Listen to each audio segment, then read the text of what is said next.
animals. So I wasn't surprised when she took to the iPad and the digital art that she would come up with something with Grandpa.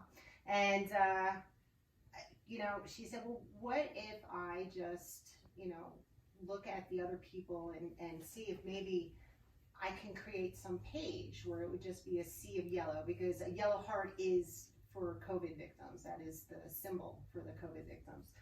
And I said, well, if you want to do it, let's do it. And so I went on a couple of my COVID support groups and asked if anybody would like it. And things have been pouring in ever since. And was this your father yes, that passed? It was my father. Yeah. Great. But seeing your daughter honor his memory like this, what has that been like for you emotionally?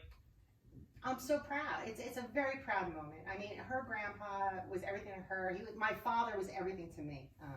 We were extremely close, and like she said, it's this disease, this virus has ruined a lot of people's lives. So if she can just do this one little thing to put a little smile on their face as a dedication to them, a memorial to them, she's more than happy to do it, and I'm just more than proud of her.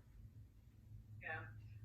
Do you think, that small recognition, just these little portraits, I mean, the recognition of these families and, these loved ones beyond just the statistic, is that what you think is resonating with so many people with her art? I think so. I think, what she was saying, and I've seen it on my own feeds, a lot of this has become trivialized. It has become calloused. It's just that everybody's just getting used to it. And because you're used to it doesn't mean that it's gone away. It doesn't mean that people aren't still dying from this disease. And while it is a very low mortality rate, there is a mortality rate. And 1% of 100 people is still one person out of 100.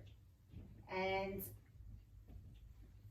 with schools opening up and everybody trying to rationalize, how we can and how it's safe and whatnot, she's just trying to bring light to the fact that while you think it's safe, it just might not. And that child can bring that home, and then, it could be your parent or your grandparent that gets it. And, hopefully wouldn't have to be part of that wall that she's creating of yellow, Yeah. Yeah. Well, I'm sure you're very proud of your girl. I am very proud of her. Well, thank you guys for chatting with me. I think this story